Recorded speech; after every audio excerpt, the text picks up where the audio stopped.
Magandang umaga po sa inyo dito sa Great Commandment Christian Church at sana po ay nasa maayos po kayong kalagayan ngayong araw po na ito. Ako po ang inyong kasama, Kyle Garcia. Happy morning po sa bawat isa. Kami po ang makakasama ninyo ngayong araw. Ako po si Dessa Magtunaw. At syempre nasa espesyal na programa po tayo ng 702 DZAS. Ito po ang inyong Kapit Bisig dito sa Limay, Bataan. Masaya po ba kayo? Yes. Amen. Talagang energetic, Dessa. Grabe ang energy ng mga taga-Limay. Isa pa nga po, masaya po ba kayo? Amen. Thank you, Lord. Alam mo, parang ang taga-Limay ay mahilig sa kalamay. Yes.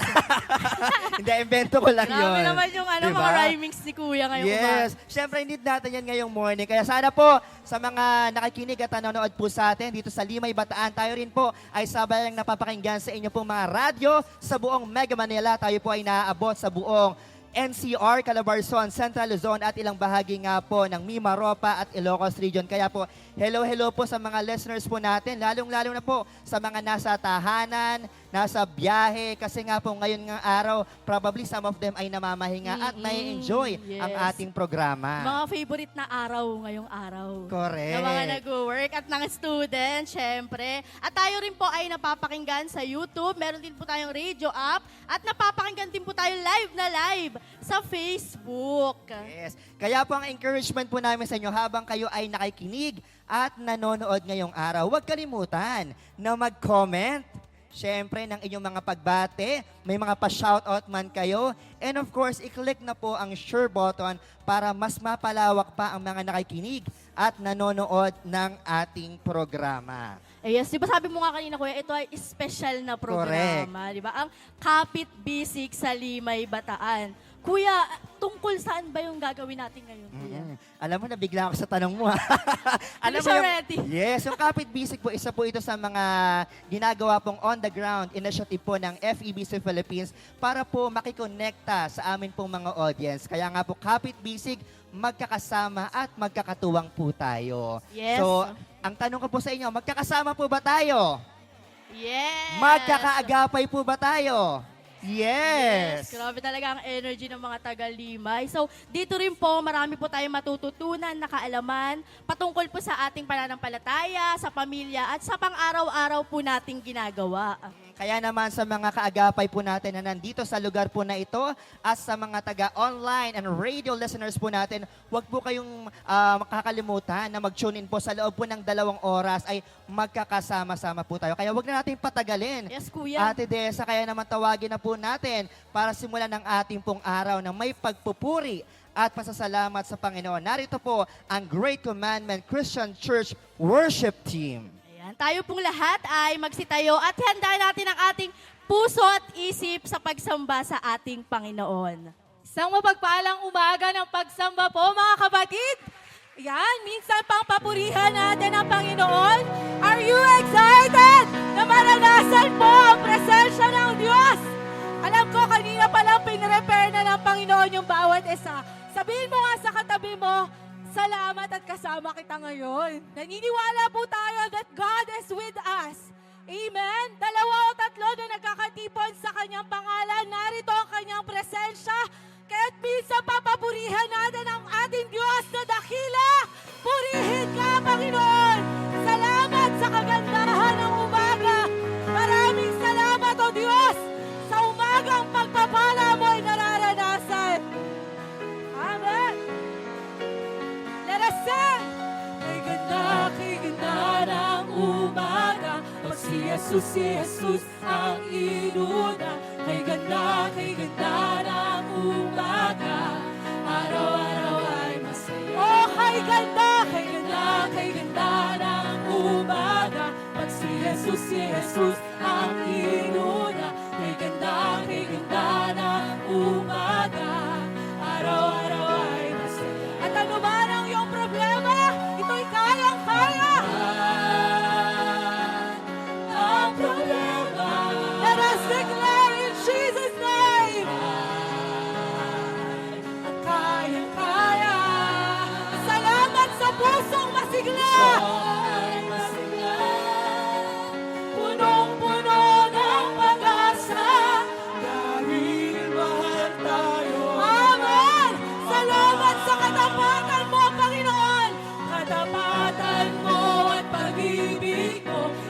hindi nagbabago. Katapatan mo at pag-ibig mo, noon, ngayon at kailan. Minsan pa, katapatan mo at pag-ibig mo ay hindi nagbabago. Katapatan mo at pag-ibig mo, noon, ngayon at kailan. At ano man ang iyong problema, ito'y kayang-kaya. Ang problema, ito ay kayang-kaya. Salamat sa pusong masigla. Puso ay masigla, punong-puno ng pag-asa, dahil mahal tayo ng ating Ama. O ano man ang iyong problema, ano man ang problema, ito ay kayang-kaya. Sa pangalan ni Jesus, puso ay masigla, punong-puno ng pag-asa, dahil mahal tayo ng ating Ama. At dahil mahal ka ng Diyos, dahil mahal tayo ng ating Maraming Ama. Salamat o Diyos sa pag-ibig mong wagas. Dahil mahal tayo ng ating Ama. Hallelujah! Give Him praise! Purihin ka o Diyos sa iyong kadakilaan, sa iyong pag-ibig na wagas. Ito'y tapat, Panginoon, palaging sariwa sa bawat umaga. Salamat, salamat sa pag-ibig mo, Panginoong Diyos. Gaya ng sinasabi sa Efeso 2, verses 18 to 19. Dahil kay Kristo, tayo'y kapwa nakalalapit sa presensya ng Ama sa pamagitan ng iisang Espiritu. Sa makatuwid, hindi na kayo dayuhan o taga-ibang bansa, kundi kababayan na ng mga hinirang ng Diyos at kabilang sa kanyang sabayan. Tunay nga karapat dapat po tayo sa walang hanggang kamatayan. Ngunit maraming salamat sa grasya ng Panginoon. Hindi deserve ni Jesus na ipako sa krus, pero ginawa niya yon para sa iyo, kapatid. And you are loved beyond life. Kahit Panginoon, sa umaga po na to, patuloy kaming magbibigay papuri sa iyo. Sasamba ng walang reserbasyon. Sasambahin ka sa Espiritu at sa katotohanan. Narito kami, Panginoon. Patuloy na dadakilain at itataas ka, aming Panginoong Jesus. O Diyos, purihin ka. At narito kami, nagpapakumbaba, sumasamba sa iisang Diyos. Hinahanap namin karigtan ng iyong mukha. Sumasamo sa iyong pagkilos at sa himig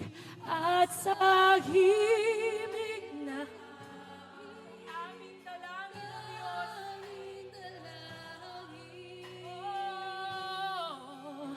Kami katagpuin, minsan paawitin natin, narito kami.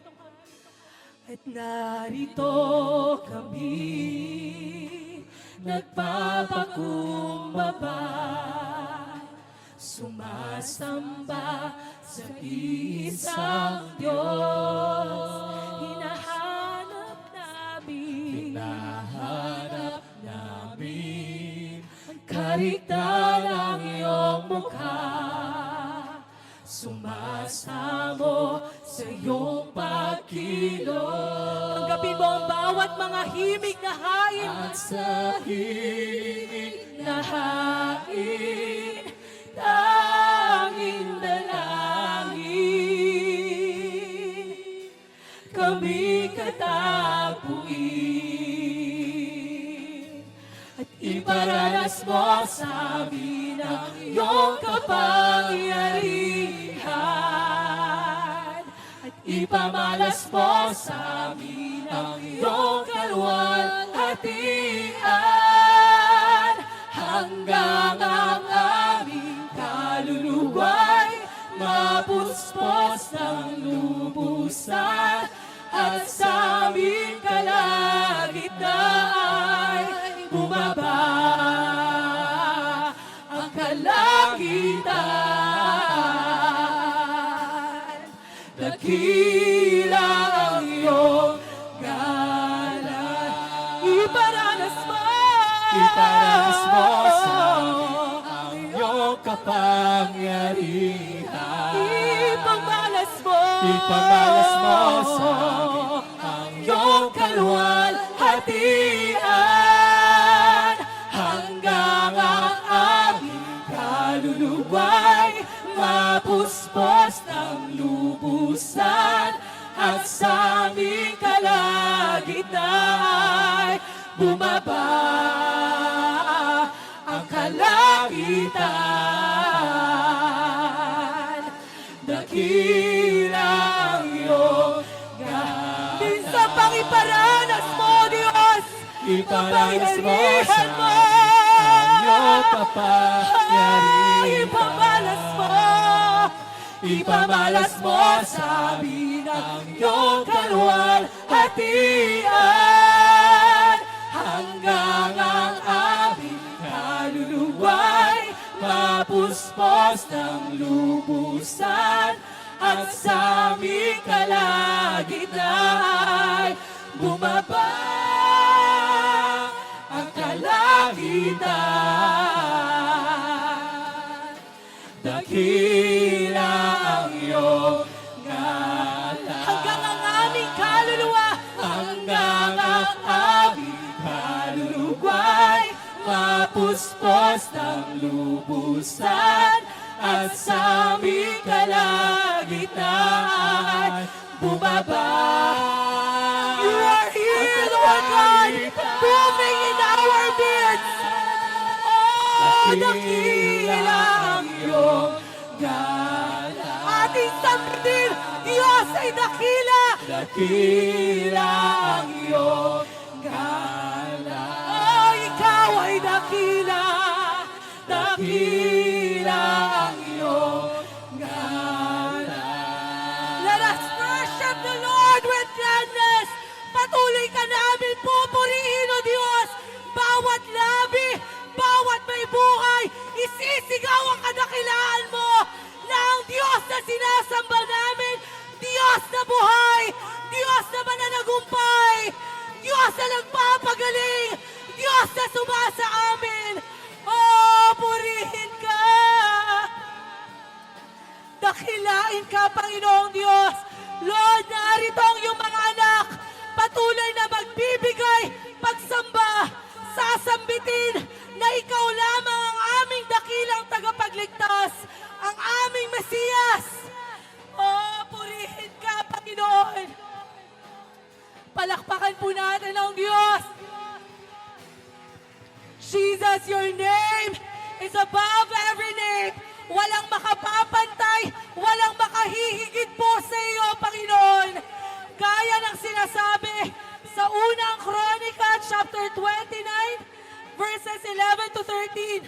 Sa inyo ang kadakilaan, ang kapangyarihan, ang karangalan at ang pagtatagumpay, sapagkat inyo ang lahat ng nasa langit at nasa lupa. Sa inyo rin ang kaharian at kayo ang dakila sa lahat. Sa inyo nagmumula ang kayamanan at ang karangalan at kayo ang naghahari sa lahat. Taglay ninyo ang kapangyarihan, O Diyos, at kadakilaan. At kayo ang nagbibigay ng lakas at kapangyarihan sa lahat. Purihin ka, Panginoon Diyos. Patuloy na ang bawat isa ay iyong ibaba habang ikaw lamang ang patuloy na naitataas. Salamat, salamat, salamat sa iyo, Panginoon. Patuloy ka naming sasambahin at pupurihin sa Espiritu at sa katotohanan. We praise you, Lord God. Thank you for your holy presence. Sa iyo po, Panginoon, ang lahat ng papuri, pagsamba. In Jesus' name, Amen. Alright, maraming salamat po sa Great Commandment Christian Church Worship Team. Na-bless po ba kayo? Amen. Grabe ang spirit of worship sa church na ito, Des. Yes. Talagang tunay nga na nagiging makabuluhan yung ating pagtitipon kapag inuuna natin yung pagsamba natin sa Diyos. Oo, grabe na talagang sama-sama tayo nagpapasalamat, nagpupuri ang ating puso sa kabutihan ng Panginoon. At salamat po dahil nariyan po kayo. At syempre para simulan din po ang ating program sa panalangin at syempre sa opening remarks, narito po ang resident pastor po ng inyong church, si Pastor Gabriel Salaverria po. Yan, maraming salamat po mga kapatid sa umaga po na ito. Yan, sa patuloy na atin pong gawain. Isang mapagpalang araw po para po sa ating lahat. Mga kapatiran nagmula dito sa Limay, maging sa lugar po ng Balanga. At meron pa rin po ako namit kanina, mga taga-Maribeles. Welcome po kayo sa Great Commandment Christian Church. Dito po sa aming pong Church of Worship dito po sa lugar po na ito ng Marstil, Limay, Bataan. Yan, kaya gayon din po yung atin po mga kapatid na sa 702 DCAS. Welcome po kayo sa gawain po na ito. Nasa inyo pong pangunguna. Yan, nawa mapagpala po yung mga taga-Limay at mga taga-Balanga at Maribeles dito po sa gawain po na ito ng FABC. Yan, ang gawain po ngayong araw po na ito, yung pinamagatan nga po natin Kapit Bisig sa Limay, Bataan. Yan, napakasarap po na patuloy na sa mga programa ng DCAS talagang ina-announce. Sabi ko nga kay Mrs. ko ay baka dagsain tayo na napakaraming tao. Sabi nga namin kung naiabiso lang na mas maaga na ihanap sana namin ng magandang malaki-laking lugar. Yeah, pero purihin po yung Panginoon dahil sabi nga ay lahat ipinagkakaloob po ito ng atin pong Panginoon. At sa bawat isa po ng mga kapatiran po natin, ayan, welcome po kayo at malugod po namin kayong tinatanggap sa gawain po na ito at sa simbahan po na ito ng Iglesia ng Great Commandment Christian Church. Kaya po, hanggang matapos po yung programa po na ito, ayan, sama-sama po tayo, relax po tayo, maupo lang po tayo dyan. At yung lahat ng atin po mga pangangailangan ay pagkakalob po sa atin ng atin pong buhay na Diyos. Amen po. Sige po, tumayo po tayong muli at tayo po ay magsimula po sa atin pong pananalangin. Ama naming Diyos na makapangyarihan sa lahat, tunay nga po Panginoon, nagpupuri, nagpapasalamat po kami sa isang dakilang araw po Panginoon na ipinagkaloob niyo po sa buhay ng bawat isa po sa amin. Kami po patuloy na nagpupuri, nagpapasalamat po Panginoon sa mga oras po na ito na kami po inyong ginabayan, lalo-lalo na po Panginoon, yung aming po mga kapatid na nagmula pa sa malayong lugar. Salamat po Panginoon sa inyong patnubay na ginawa po ninyo sa kanila at ikaw po siyang patuloy na magpala sa buhay ng bawat isa po sa amin na nakadalo sa lugar po na ito. Sa gawain po na ito, alam po namin po Panginoon, na kami po ay mapagpapala, uuwi po kami po Panginoon na punong-puno yung aming po mga puso, yung aming po mga kaisipan po Panginoon, na mga kaalaman po Panginoon patungkol sa iyo. Kaya naman po Panginoon, kami po ay patuloy na nagpupuri, nagpapasalamat, humihiling din po kami na ibukas niyo po yung aming puso, aming pong isipan po Panginoon para po sa gawain po na ito at lahat ng mga salita niyo po Panginoon na ihahatid ng aming po mga kapatid ay tumuwi mo ito sa aming mga puso, isipan, at magsilbing kalakasan po ito ng aming pong mga spiritual na buhay. Pagpalain niyo po yung bawat isa po sa amin at lalo tigit po Panginoon yung aming pong mga tagapagsalita sa umaga po na ito. Ito pong aming dalangin sa pangalan ni Jesus. Amen and amen. Maraming salamat po Pastor Gabriel Salaverria sa makabuluhang panalangin at opening remarks natin for today. Yes, kaya ngayon naman pag-uusapan natin ang isang bagay na halos lahat tayo ay may kinalaman. Kaya naman po ngayong umaga, para po i-discuss ang wonderful in age and strength, narito po ang Mami ng Bayan, Mami Bessie Rios!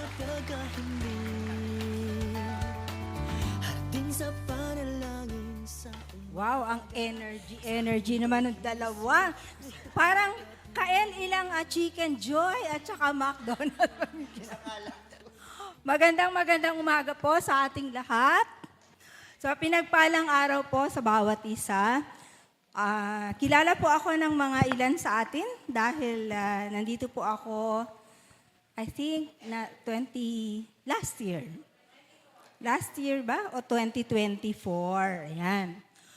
So natutuwa po ako sa atin pong mga pagsasama-sama at ngayon po ay under sa atin pong kapitbisig ng 702 DCAS. So saludo ako sa aking mga, ano ba yan? Katropa ba sila? At ang akin daw pong pag-uusapan ay, ano yung pag-uusapan natin? Ito yung bagay na hindi po pwedeng iwasan. At lahat po tayo dadaan dito. Wala pong exemption. Bata, matanda, babae, lalaki, mayaman, mahirap, sino ka man. Dadaan po tayo dito sa, ang tawag po ay aging. Yan. Sa ating pagkapanganak ay para na tayong tik, tik, tik, tik. Di po ba yung clock, no? Atin po itong mararamdaman, makikita. At hindi lang po yun. Tuwan-tuwa tayo, nagse-celebrate tayo ng Happy Birthday. O, di ba? Yan. Di natin nare-realize. For every birthday that we celebrate, ay nagkakaroon po tayo ng dagdag na edad.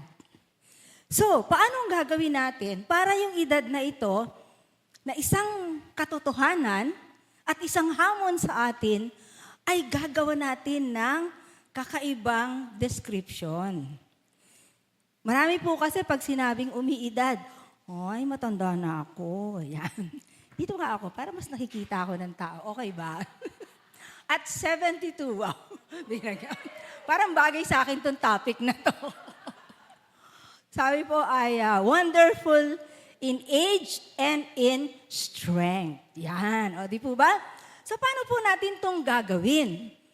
Ito po ay nagsisimula unang-una sa atin pong pananaw. Ano po ang tingin natin sa isang pag-edad? Ito ba ay bagay na nakakatakot? Ito ba ay bagay na atin pong tinatakasan? Ito ba ay isang bagay na, pwede ba? Next question, please. Parang ganyan. Next question, please. Ano ba ang trivia para sa edad, di po ba, no? So, yun po ang isang simula para po tayo magkaroon ng ating tinatawag na wonderful. Ano po ba yung wonderful sa Tagalog? Yan. Parang dinugtungan ko yung tanong, no? Kamangha-mangha. Wow. Parang, hawakan mo nga yung sarili mo. Kamangha-mangha bang iyong pag-edad? Mula pa sa yung, wow, hindi po ako nagkukulay. Marami lang po anong natawag. Di ba yung nauso ngayon, salt and pepper. Kahit marami na siyang salt, okay lang, di ba? No? So, kamangha-mangha sa ating pag-edad at sa ating paglakas. So, kung paano natin tanawin ang tinatawag na pag-edad, ay doon po nakasalalay kung paano po ang ating gagawin sa pagharap dito. So kung ito ay isang bagay na ayaw nating harapin, hindi natin ito mabibigyan ng tama na paghahanda. Hindi natin ito mabibigyan ng tama na gagawin sa ating mga buhay. Okay, talking of buhay, para po tayo ay mas magkaunawaan kung paano po natin lalagyan ng pagsasaayos yung pananaw sa isang pag-edad, ay tingnan po natin yung ating 5 daliri. Sa kanang kamay, itaas nga ang mga kanang kamay. Yan. Yung ang pagtataas ay kamukha nung side ko, hindi po yan ang kanan kasi nakaharap ako sa inyo. Okay, so ito po, una yung pinakamaliit. Hinahanap ko yung mga nandito. Parang tinapik ko to noon last time. Pero ngayon ay iba. Okay. So itong pinakamaliit ay papangalanan natin siya. Ito yung bahagi ng ating katauhan na emosyon. Yan, maliit lang ha. Kasi yung emosyon natin, hindi ito dapat ang naghahari sa ating mga buhay. Kaya nga kasabihan, kung gusto mong dumami ang iyong mga wrinkles, kung gusto mong umidad ka agad, edi sige, patulan ang emosyon na yan, at mamaya, sabi nga po ni Pastor Eric, wow, sikat pa rin si Pastor Eric, siya yung minention kanina, no? Ikaw ay hindi magiging ubas, magiging pasas ka, di ba? Kung lagi ka nakamukmuk kasi malungkot ka, kung lagi kang nagagalit, kung ano-ano yung mga nararamdaman mo. So, sa kaliwa naman tayo, yung hindi liit natin, okay? Sa kaliwang kamay, tingnan ko ang kaliwang kamay. Okay? Idikit natin yan sa ating hindi liit sa kanan para sa ating wonderful age and strength. At ang strength po na ito ay hindi lamang sa kalakasan ng ating pong physical, kung hindi may kinalaman sa kalakasan ng isip at sa atin pong kalooban. Kaya ito po, ang tawag doon ay self-regulation. So yung emotion, ang katerno niya, para sa atin pong kamanghamanghang pagharap sa pag-edad, matuto po tayo ng self-regulation. Yung marunong tayong tumimpla. Yung marunong tayong kahit mukhang kumakalabit na si emosyon, hindi ka pa rin papatol dito. Kasi meron kang self-regulation. At kapag meron tayong self-regulation, yung ating emosyon ay hihinay at hihinay. Sa halip na ito ay umaangat. At alam po ba ninyo na kapag lagi tayong nagagalit, tinatamaan po yung mga bahaging iba-iba ng katawan natin. Yung may mga problema sa tiyan, mga acid-acid dyan, galing po yun sa emosyon. Yan, galing po yan sa emosyon. At kung maiingatan natin yung emosyon at gaya ng pinagdikit ko na yon, ito po ay magkakaroon sa atin ng kamangha-mangha na pag-edad. Okay, punta naman tayo dun sa pangalawa. Itong pangalawa naman na ito sa kanan, ito po yung ating social or pakikisalamuha. Yan. Gaya ngayon, ang dami nating kasalamuha. At ano naman yung katerno niya sa kabila? Ang pakikisalamuha para tayo magkaroon ng kamangha-mangha na pag-edad. At ganun din naman, pagkakaroon natin ng tatag sa ating relasyon. Kasi yun po yung pinaka-kumakatawan sa pakikisalamuha, isang relasyon. So ito po ay lalagyan natin ng sensitivity. Yan po yung katerno. Sensitivity. Makakaroon po tayo ng damdamin na hindi po makasarili lamang. Kasi minsan sinasabi, ang sensitive mo naman. Ito po ay lalaki pa natin ng iba para sa isang kamangha-mangha na pag-edad, yun pong pagdama sa atin pong paligid. Meron po akong hawak-hawak na libro. Ang title po nito ay The Bait of Satan. Yan. Parang iniisda ka ni Satan. The Bait of Satan. Yan. So para po dun sa ating mga kasama, ito pong Bait of Satan na libro na ito ay nagsasabi sa atin na ang isang pinanggagalingan upang yung atin pong tinatawag na pakikisalamuha ay umayos at hindi po makaepekto ng hindi tama doon sa ating pag-edad ay paano natin haharapin ang offense. Offense, di ba? Yung mga sobrang maramdamin, meron ka lang narinig. Meron ka lang parang konting usapan. Example lang po. Isang umaga, kami po ay nagbe-breakfast. E di, syempre, alam niyo naman, kahit matatanda, hawak na asawa ko yung cellphone. Yan, nagsa-cellphone siyang ganyan. Tapos, meron ako sa kanyang sinasabi. Sabi niya sa akin, sandali lang, mahalaga to. Meron akong sinasagot, ha. Sandali lang, mahalaga to. O, natatawa yung iba sa inyo. Ngayon, kung ating titingnan yung ating pagdudugtong ng ating pakikisalamuha at yung ating tinatawag na sensitive. Kung sensitive ako at negative, edi nagalit na ako. Bakit? Ako hindi ako mahalaga. Yan mas mahalaga. So yun po ibig sabihin dito sa book na ito. Okay? Ngayon, ito naman pong pangatlo, yung gitna, ito po ay physical. Ang physical, ang karugtong niya ay ang tinatawag na kalusugan or wellness. Yung kabuuan ng kalusugan. Marami po tayo ngayong suliranin sa kalusugan sa kaisipan, kalusugan sa katawan. Tumigil ako kasi hindi ko alam, taas ng taas yung mga cancer na cases ng akin pong mga kilala. Ang daming may sakit, no?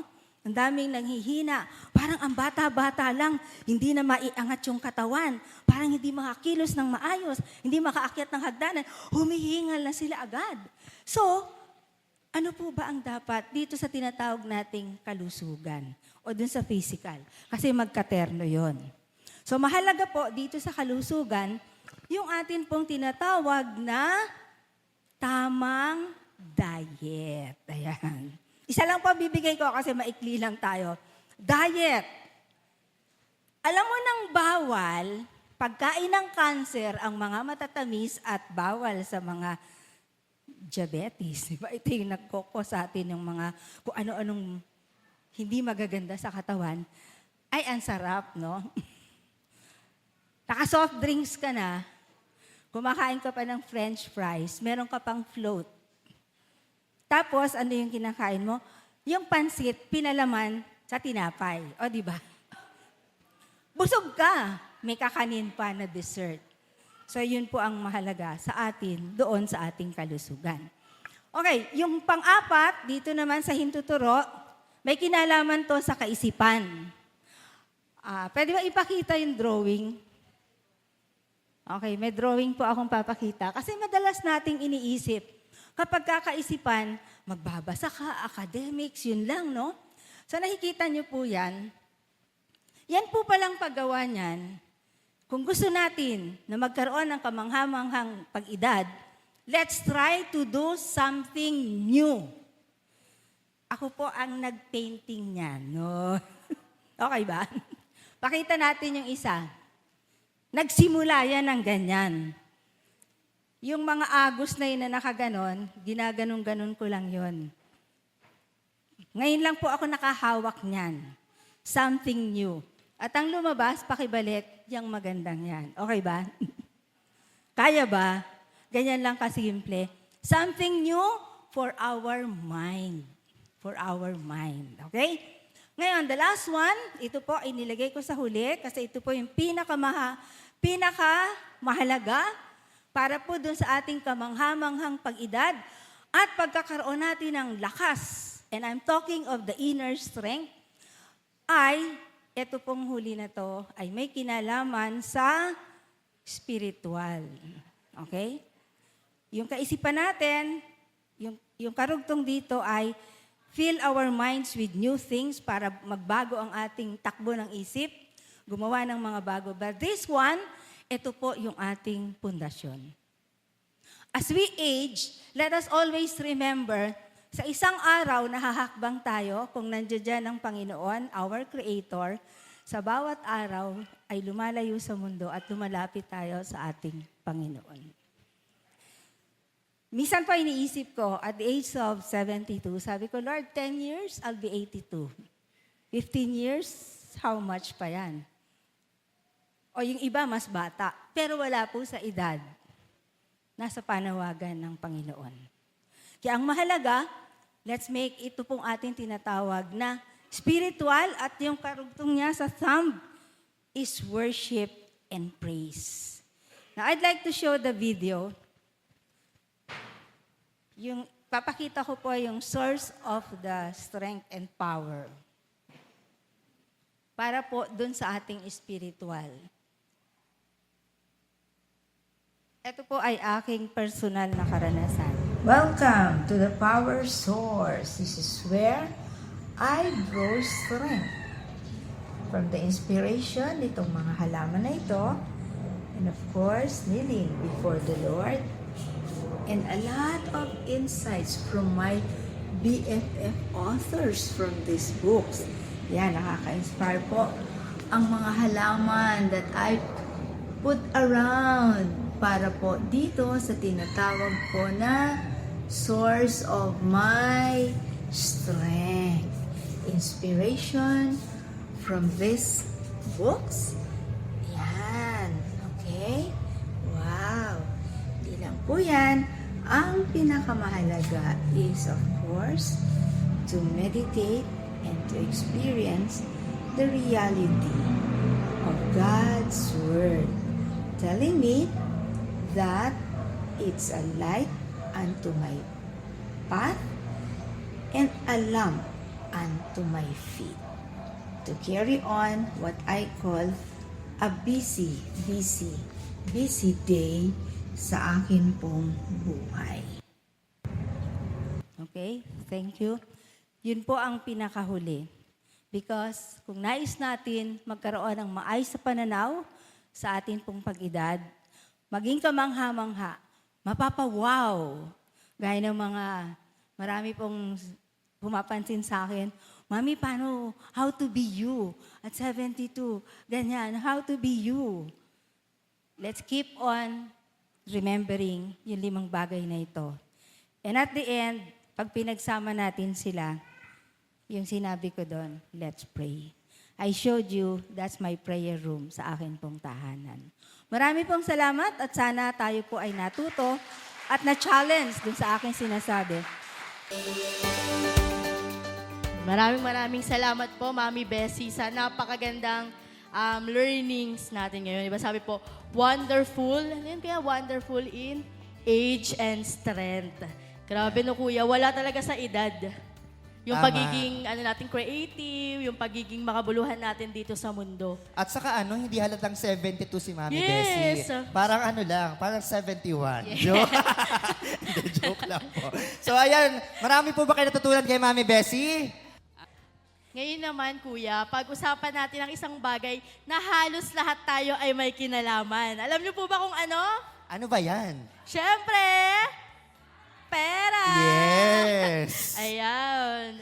Para po i-discuss ang wise spending habits, makakasama po natin ang ating kaagapay sa Entref Kids every Thursday po ng bawat buwan sa Entrepreneur Special, si Ate Len Mendezona. Magandang araw! Yan, sige, kaway-kaway, pati po yung ating mga tagapakinig dito man sa buong Pilipinas at sa ibang bansa. Yan, magandang araw sa inyo lahat dahil yung pag-uusapan po natin ay maganda sa araw. Di ba? Maganda itong pag-usapan magmula sa mga pagkabata hanggang sa may edad.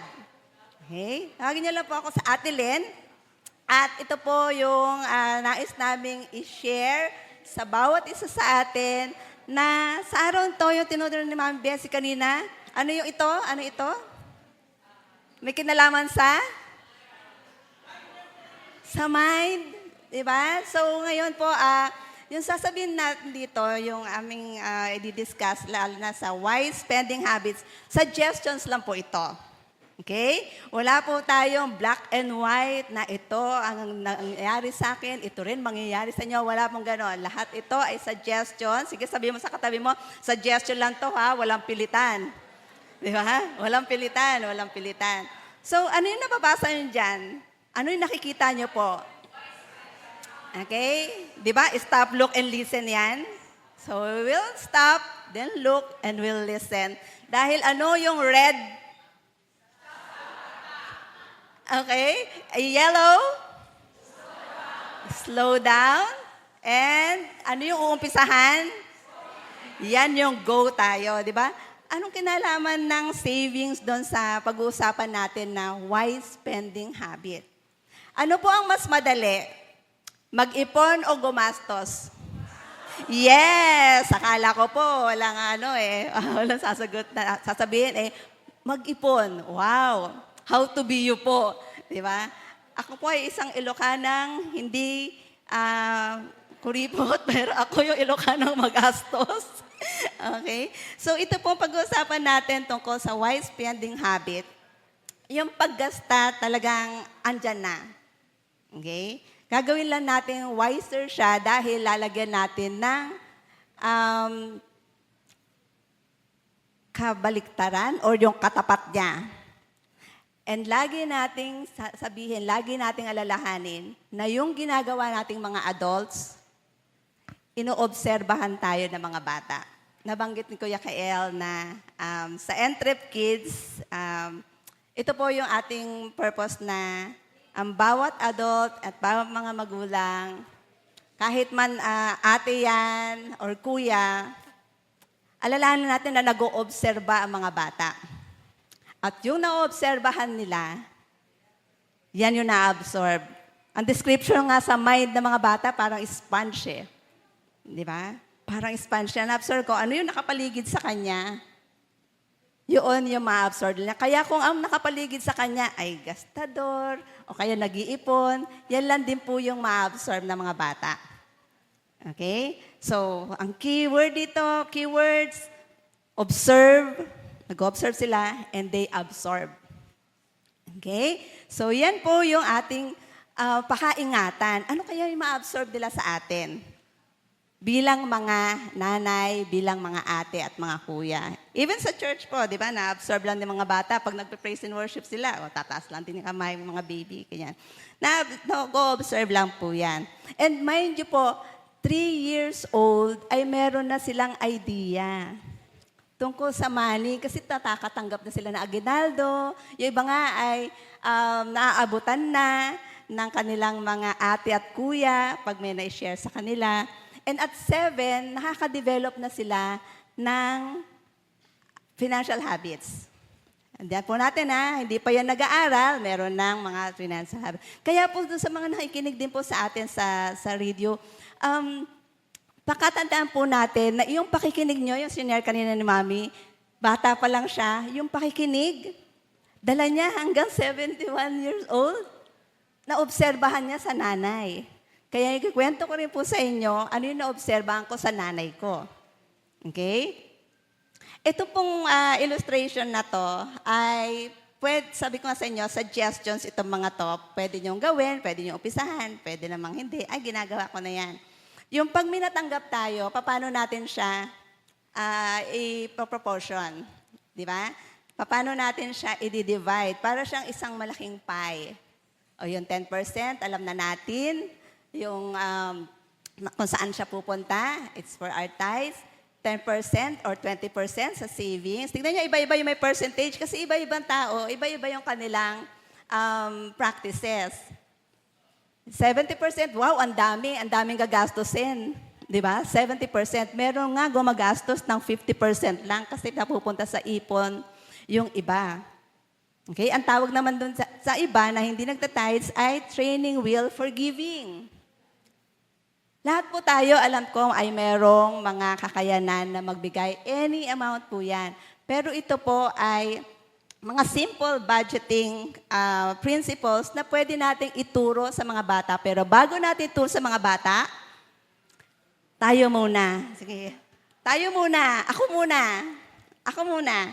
Okay? Dahil doon sa ating mga paggastos, alam natin, yung mga negosyo ay nabuo out of doon sa may pangangailangan ng mga tao. Yung mga problema ng tao, merong nag-solve. Kaya may negosyong ganito. Bakit merong inumin? Bakit merong milk tea? Di ba natin may mga milk tea? Kasi merong mga needs sila at meron silang pangailangan na yun ang problema nila eh. Nauuhaw sila. Anytime na gusto nilang uminom, available. So, kung marami tayong problema, anong tawag doon? Ang taong marami problema, anong tawag? Ang taong marami problema ay magastos, di ba? Iinom na lang tayo imbes na sa ref, di ba? Pero meron tayong binibiling ibang mga drinks pa. Kaya ito po, gusto natin maging wise tayo. Not only in spending, pero maging wagi tayo sa pag-iipon. Saan nag-uumpisa? Elementary. Ang kwento ko po sa inyo, bakit elementary? Kasi na-observe ko yan sa nanay ko. Elementary po kami, nung nakaipon kami, magkakapatid, ay nagbukas siya, sinamahan niya kami sa bangko. Yung sabi ng bangko noon, subok na matibay, subok na babagsak. Hindi babagsak. May Happy Savers Club doon. And natatandaan ko pa, nung prepare ko to, natatandaan ko siya na ang passbook, ang cover niya ay Sanrio. Okay, Happy Savers Club. Sino nag-encourage sa amin ito? Hindi kami naka-attend ng gantong mga pagtitipon or kaya sa radyo. Hindi pa nakakapakinig ang nanay ko ng radyo no, nung elementary kami. So walang pagtuturo sa radio. So, bakit niya kami tinuruan nito? Or bakit namin nagawang magbukas ng bangko? Kasi minodel niya sa amin. Sinamahan niya kami. And yung piso-piso, nakaipon sa isang taon, piso-piso, 365 days, pag 2 piso, ayan po, yan yung mga example na nag-model ang aking nanay. Okay? So, anong modelo ang naipaparating nating mga adult sa mga bata sa inyong tahanan? Kasi lahat po ng ma-absorb at ma-observe ng bata ay manggagaling lamang sa tahanan. Okay? Bago yan pumasok sa school, meron na yan, may habits na yan. So, wag ang mga nag-iipon simula pa lang elementary. Imagine niyo pag umabot pa ng high school. Kasi elementary, grade 1 to grade 6 lang. 2 piso isang araw. Kaya nag-compute na ako dyan para makita nyo, meron palang saysay ang pag-iipon. Wagi talaga pag nag-umpisa elementary pa lang. Kasi nandyan yung formative years ng mga bata. Hinuhubog natin sila. Sabi ni Ma'am Bessie, emotionally, mentally, spiritually, andyan po lahat. Yung kanilang pagkatuto. So maging wise po tayo. Ano yung ipapa-absorb natin sa kanila? Ano yung ipapa-practice natin sa kanila? Ano yung imo-model natin sa kanila? Na hanggang ngayon po, alam niyo po ba yung alkansya ay dala-dala ko hanggang ngayon. Imagine, wala na akong nanay, wala nang tatay. 10 years ago, 12 years ago na sila wala. Pero, naikikwento ko sila. Ano kaya ikikwento ng ating mga anak pag wala na tayo? Yung na-model po ba natin na maganda at naging wise po tayo? Kasi elementary pala, naturuan natin sila. Ngayon, dala-dala ko po ang pag-iipon, 2 ang alkansya ko, 1 piggy bank, at yung kawayan. May nagregalo sa amin ng kawayan. Nilalagyan ko siya ng piso-piso. So, nag-iipon ako ng piso-piso doon. Hindi na lang para sa akin. Kasi sa church po namin ay merong tinatawag ng my birthday gift to Jesus every December 25. So, pag nag-ipon ako doon, yun ang offering ko, best offering ko yon. So, nung dinibilang ng aming mga treasurer, Ate Len, sabi ko, sige po, feedbackan niyo po ako. Minsan, nung isang taon ay 700, nung nakarang taon, 600, 800. So, just imagine po sa piso-piso, what more pag 5 piso?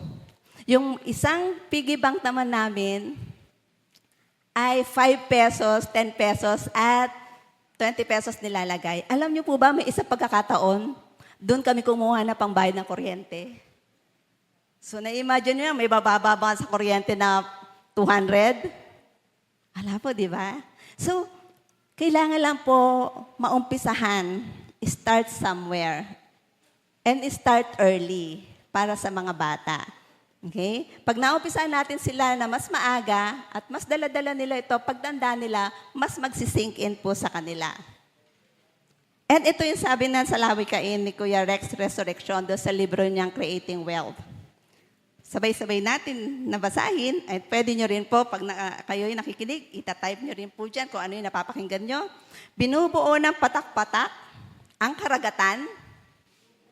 Binubuo ng barya-barya ang kayamanan. Makakapag-withdraw po ba kayo ng 1,000 bills pag kulang ng piso? Binubuo ng patak-patang karagatan, binubuo ng barya-barya ang kayamanan. Kaya sa ating paggasta, Ate Len, bakit pag-iipon? Di ba wise spending? Mag-uumpisa po yan pag tayo ay marunong magsubi. At yung ating mga gagastusin ay yun po yung tinatawag natin na after the savings. Doon tayo gagastos. At yung mga paggastos natin, pinapanalangin po yan. Dahil sabi nga po ng isang pastor, isang mangangaral, if it's God's will, It's God's will. Sino po naniniwala doon? Pagkalooban ni Lord yan, sagot ka niya. Pagkalooban ni Lord yan, hindi ka nag-i-struggle. Okay? So pagkalooban ng Diyos yan, siya ang magbibigay ng provision. Kaya para sa ating mga tagapakinig, bawat isa sa atin, sabi ko nga kanina, suggestion to, nasa inyo po, anong umpisahan nyo dyan? Kung kailan nyo umpisahan, pero kung meron kayong mga anak na hindi pa nag-aaral, umpisahan nyo na po, 3 years old, meron na silang konsepto. 7 years old, pwede na sila magkaroon ng habit. Spending habit and savings habit. Okay? So for our last, yung last na po na paalala natin, na sabi natin ay, if it's God's will, it's God's will. Okay, marami pong salamat at ang bawat isa sa atin ay happy spending, happy saving, and alam natin ang bawat isa, kaya nyo yan. Sabi sa katabi mo, kaya nyo yan. Kung meron ka kasama sa bahay, kaya mo yan. Kasama mo anak mo nakikinig, kaya natin to anak, kapit-bisig tayo. Amen. Maraming salamat, Ate Len Mendazona. Siyempre, napakinggan natin about sa wise spending habits, di ba? Talaga namang pag-usaping pera, talagang relate tayo bilang Pilipino dyan. Ngayon naman po, isa sa pinaka-inspiring na bahagi ng ating programa ay ang kwentong kaagapay. Yes, ito po ang pagbabahagi ng testimonya ng isa po sa ating mga participants about sa kanilang experience testimony sa pakikinig po dito sa DZS. Tawagin po natin ang unang sharer po natin na si Pastor Raul Ruiz. Ayan. Hello po. Magandang umaga po sa ating lahat. Siguro ang akin po ay medyo balik-tanaw lang. Ako po'y 30 years ng pastor. Panahon pa po ng 80s ay nakikinig na po ako ng DZS. Nakakilala ko 1986. Masasabi ko po na as a pastor today, malaki po ang naging part ng FEBC sa akin. Sa mga hindi po nakakilala sa akin, sobrang grabe nung panahon na yon ng aking passion. Biro nyo, literal talaga. Mula umaga, tanghali, hanggang gabi. 7:02 DZS. Sinisimulan kong araw ko ng Hardin ng Panalangin. Kagaya na sinabi ni ate kanina, hanggang tatapusin ko yung gabi ko ng Heartline. Madalas po ay natutulog ako yung aking radio nasa may kabilang tenga ko hanggang matapos po yung Heartline sa gabi. Araw-araw po yung ginawa ng Diyos, mga kapatid. Hindi ko po alam na magiging part ng ministry namin ay counseling. So, malaking bagay talaga. Maraming beses na po kaming nag-host ng kapit-bisig nung panahon na yon. Ang ginagawa nung panahon na yon, concert. Ang church namin nag-host. Pan ako ng papuri singer, mga kapatid. Sa church namin, talagang dun sila nagsa-soundcheck. Sabi ko, grabe. Yung mga napapanood ko. Nagko-collect din po ako ng mga tape pa nun na kapag kinain yung cassette, kinaganon ko ng daliri o kaya ballpen o lapis. Biro mo mula Papuri 1 hanggang nakapapuri 17 ako. Unang salmo, lahat talagang. Tapos ito makakaharap ko yung mga singers, sina Ricky Sanchez, Bong Aquino, Jim San Juan, Terry Javier. Panahon pa po ni Kaesong yun. May panahon pa po na ilang beses po ako ma-attend ng tuwing anniversary ng PBC. Pupunta po ako ng Karuhatan. At doon po may libreng tour Pag napapakinggan ko yung Tanika Lang Lagot, na-amaze ako. Parang totoo. Nung tinur kami sa FEBC, yung palang tunog ng kabahay, may ganun-ganun lang sa mesa. Sabi ko, wow. Kaya, sobrang grabe, mga kapatid. Hindi ko makakalimutan yung panahon na yon. Talagang bumili kami ng radio na ang station lang ay 702. DZS. Literal talaga po mga kapatid. Malaki ang naging bahagi niya sa journey ko hanggang nagkaroon ako ng girlfriend. I-senior ko sa kanya yung 702 DZAS. Hanggang naging mag-asawa kami, nakikinig pa rin kami ng 702 DZAS. At sasabihin ko po sa inyo na talagang I'm blessed na naging part ang 702 DZAS, PBC, sa naging journey ko bilang bagong mananampalataya nung panahon na yon. Hanggang sa po ako'y tawagin ng Panginoon bilang isang pastor. Mahaba pong kwento yan pero tatapusin ko na po doon. Mahabang kwento yan kasi grabe yan. Salamat po mga taga-EPBC, 702 DZAS, Kapit Basic tayo. God bless you all.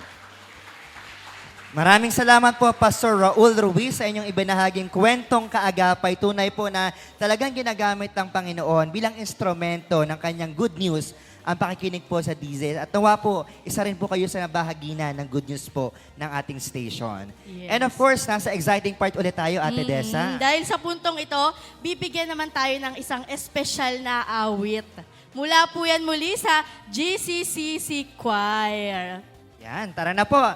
Kung kaya niyo pong sumabay, kung gusto niyo pong tumayo, makipalakpak, sumayaw, go po tayo.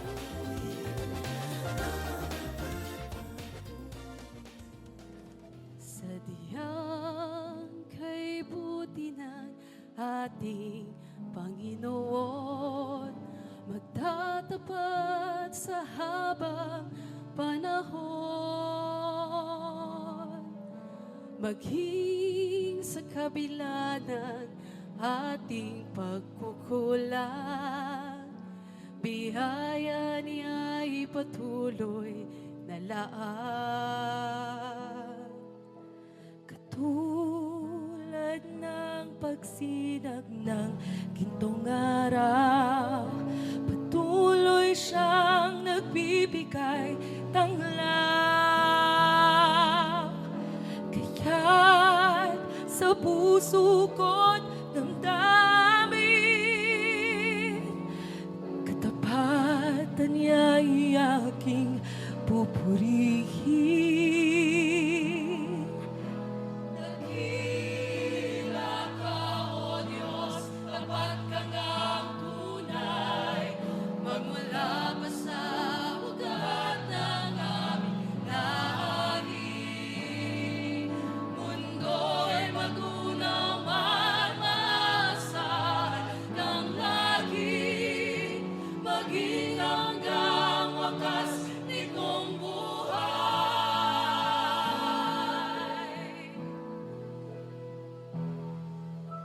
Kaya, O Diyos, kita'y aking pupurihin.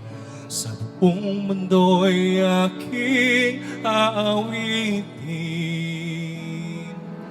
Dakila ang iyong katapatan. Pag-ibig mo'y walang hanggan. Dakila ka, O Diyos, tapat ka ngang tunay, magmula pa sa ugat ng aming lahi. Mundo'y magunaw man maasahan ng lagi, maging hanggang wakas nitong buhay.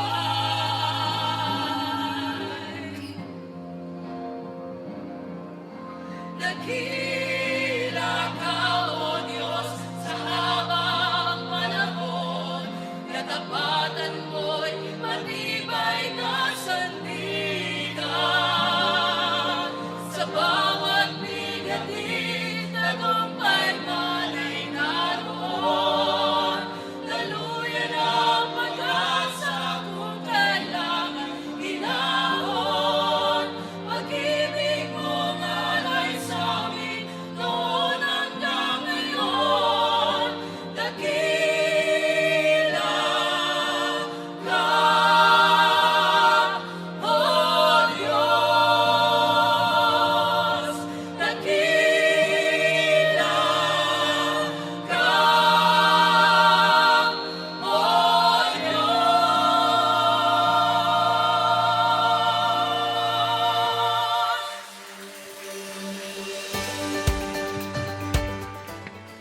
Amen. Praise God. Nakaka-goosebump. Praise God. Palabakan po natin ang Lord. Amen. Amen. At tunay, di ba, na dakila ang ating Panginoon. Amen. At syempre, alam ko, gusto nyo pang matuto mga kaagapay sa ating mga discussion. Kaya huwag na nating patagalin. Syempre, makakasama po natin ngayong moment na ito, ang isa pa nating kaagapay dito sa 702 DZAS para po magbahagi about po sa word of calling and purpose. Narito po si Ate Heidi Bernardo Sampang. Salamat po sa inyong pagtanggap. Mainit na pagtanggap sa Agapay ng Sambayanan 702 DZAS. Sabi po kanina ni Pastor, talagang suki siya ng Kapit Bisig. Nagpapapuri concert tayo noon sa iba't ibang lugar. At gaya nga po ng naging tradisyon noon, meron tayong open house tuwing FEBC anniversary natin. Hanggang ngayon naman po, welcome kayong dumako sa bagong tahanan ng DZAS sa Ortigas. Kung gusto niyo rin pong mag-studio tour, i-schedule na lang po natin yan. Pero kami po'y nagpapasalamat sa DZAS sa inyo pong mainit na pagtanggap sa amin. So ngayon po ang aking assignment ay mag-share. Pero sa tingin ko po dito, mas mayaman po yung karanasan ng bawat isa kaysa po sa akin. Pero bahagi rin po ng aking panawagan at ng aking layunin ay sumunod po sa kung ano yung pinapagawa ng Diyos. Go lang po tayo at yes, Lord lang po tayo. So let's talk about the worth of calling and purpose. So gumawa na po ako ng babasahin dahil alam nyo naman po, wala naman akong ginagawa sa radyo kundi tumawa. So baka po makulangan ako ng oras dahil in-start na pala ni Phil ang aking oras. So meron po ba tayong pakiramdam sa ating sarili na parang feeling mo sa edad mo na yan, sa estado mo na yan, meron pang something more ang Panginoon para sa'yo? We are loved by God. You attend the church, nananalangin ka, nagsaserve ka sa Panginoon.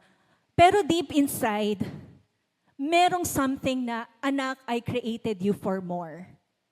Minsan po may ganyan, kahit na ang tagal-tagal mo ng Christian, may mga ginagawa ka na, pero merong something in you, may bulong na malakas, I created you for more. So, meron lang po ilang mga points about calling and purpose. Calling is not just for the chosen few. Yes, akala po kasi natin minsan yung pagtawag ng Lord para lang sa mga pastor, para lang sa mga worship leaders, para lang sa mga missionaries, and para lang sa mga full-time workers sa ministry. Pero ang katotohanan po, bawat isa po sa atin anak ng Diyos. Amen? Bawat isa po sa atin may panawagan ang Panginoon. Kagaya po ni Esther, di ba? Hindi naman siya preacher, si Queen Esther, di ba? Hindi naman siya propeta. She's a young woman na nilagay po sa palasyo na hindi naman nga po niya pinili, di ba? Pero God positioned Esther for such a time as this.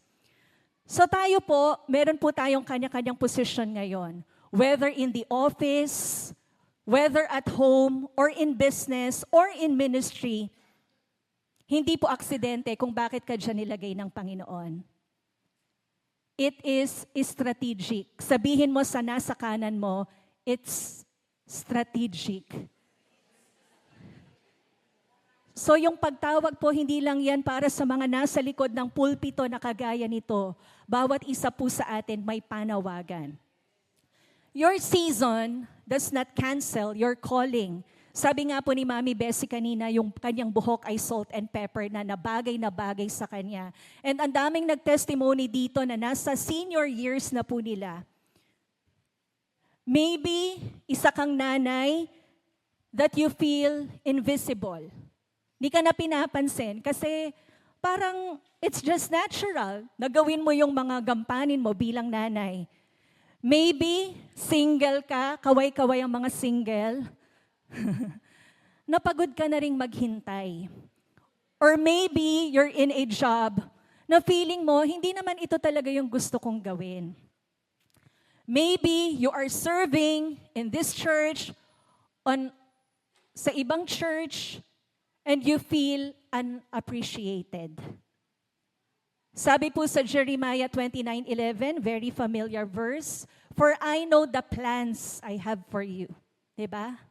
Plans to prosper you, not to harm you. Ang sinabi po dyan, hinighlight ko yung plans. Kasi plural. Diba? Ibig sabihin, may S. So maraming plano ang Panginoon sa atin. Even kung feel po natin we are stuck, hindi po nasusurprise ang Panginoon sa ating mga delay. Hindi nagwo-worry ang ating Diyos sa ating timeline. Kahit na nga po tayo, we are old and gray. And God is not pressured po sa ating edad. Sino po dito ang more than 70 years old na?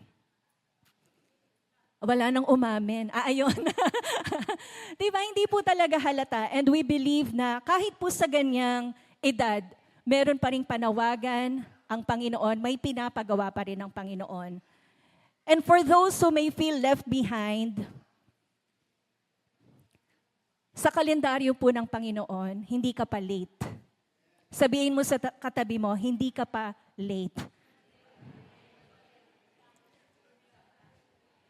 Another point po on this subject, calling often looks ordinary.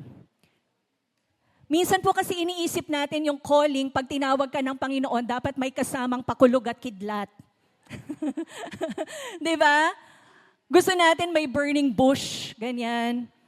May magpa-prophesy sa'yo, tinatawag ka ng Panginoon with a deep voice, ganyan. Pero look at Mary, diba? Ang bata ni Mary from a small town, walang platform, walang social media noon, hindi nga siya influencer. Pero yung sinabi niya, "Let it unto me according to your word," binago po nun yung ating kasaysayan. Diba? Sometimes po, ang calling natin, it may look like raising children in faith. Pwede naman ang calling mo, magpatawad ka sa taong nakasakit sa'yo. Maybe ang calling mo, maging tapat ka sa isang mahirap na pagsasama. Maybe ang calling mo, mag-start ka kahit na maliit na Bible study. And maybe ang calling mo, maging salt and light ka dyan sa workplace mo dahil sobrang corrupt na. Lahat yan, maituturing nating calling. At sabi nga natin minsan, unrecognized, but our obedience is never small in the kingdom of God. Wala pong maliit, walang malaking panawagan sa kaharian ng Diyos. Lahat po yan mahalaga. Pero sa totoo lang po, yung sinasabi kanina ni Pastor Rico, na mahabang kwento kung paano siya tinawag ng Panginoon, mabigat din po kasi if we say yes. 'Di ba? Nakakatakot if we say yes. Calling will stretch you. Calling will expose your fears. Calling will require courage. 'Di ba? Sino po dito yung mga tinawag sa atin na magpastor, pero sa totoo lang, takot na takot silang magsalita sa harap ng maraming tao. 'Di ba? Sino yung tinawag dito na mag-worship lead? Pero ang alam niya, sa banyo lang ako kakanta. Di ba? Pero may mga ganun po, ini-stretch po tayo ng calling natin. Pero, pag in-ignore po natin, pag di natin pinansin yung ating calling, mas mahirap po yun. Di ba? Kasi alam mong tinatawag ka, so hindi ka mapakali. Kahit natakas-takasan mo pa yan, alam mong tinatawag ka ng Diyos, wala kang kapayapaan kasi alam mong may tinatakasan ka. You feel unsettled, you feel incomplete, kasi may pinapagawa na assignment sa'yo, hindi mo ginagawa. 'Di ba? Meron pong tinatawag na holy discomfort. Parang meron ka talagang tinataguan na ayaw mo talagang magpakita kasi ayaw mong gawin. So yun pong ganong nudging, pakinggan mo baka si Jesus yun. sumunod ka na sa panawagan niya. Ito po ang maganda. You don't have to be perfect. Just be available. 'Di ba? Ito po yung lagi nating excuse pag ini-invite na tayo na mag-ministry sa church. Di pa ako ready. Maliliit pa yung anak ko. Hindi ako qualified, hindi nga ako nakapag-aral eh. 'Di ba? Ang dami nating excuse. Marami akong flaws. Masungit ako. Yan, 'di ba? Mahirap lang kami. Ang dami nating sinasabi. Pero alam niyo po yung mga tinawag din naman ni Lord, di ba, sa Bible na nababasa po natin, di rin naman sila perfect. Di ba? Takot din naman sila. Nagtanong din naman sila. Insecure din naman sila sa kanilang sarili. Nagdududa din sila kung kaya ba nila yung pinapagawa ng Diyos. Pero ang pinakamahalaga, they are available. Amen? So sabihin mo sa nasa kaliwa mo, be available.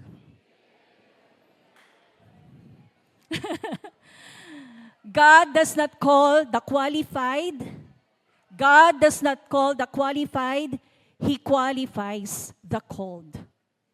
Si Lord po ang nagkwa-qualify sa akin. Ako nga, malay ko ba na mapupunta po ako sa radyo?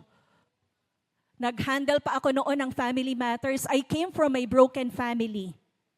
Nung sinabi po ni Kuya Eric na i-handle ko yung program na yun, nagtanong talaga ako kay Lord. Lord, why me? Di ba parang wala naman akong pamilya na ipagmamalaki. Kasi 5 years old pa lang po ako, naghiwalay na yung magulang ko. Lumaki po kami sa daddy ko. So ang lalim po ng insecurity ko. Tapos sa Family Matters, makakasama ko po doon mga batikan, di ba? Sina Pastor Clem Guillermo. Sabi ko, Lord, why me?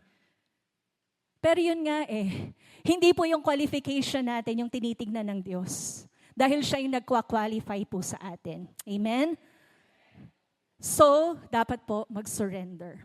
Ito pa po ang mahirap when it comes to purpose and calling. Kapag ka po masyado tayong nagkukumpara ng ating sarili. 'Di ba? Lalo na po ngayon, ang dami ng mga posts sa social media, sa mga gathering ng mga ministry na libo-libo yung nagpupunta, tapos sasabihin sa'yo ng Lord, mag-start ka ng small Bible study. Parang minsan nai-intimidate ka, 'di ba? O kaya sa mga single, nakukumpara mo yung sarili mo kasi yung mga kabatch mo nag-aasawa na. 'Di ba? Lagi ka na lang ninang, forever kang bridesmaid. 'Di ba? Paano kung ang calling mo talaga maging single? 'Di ba? Makikita mo ngayon sa social media, mga travel goals, 'di ba? Ng mga pamilya. O, 'di ba?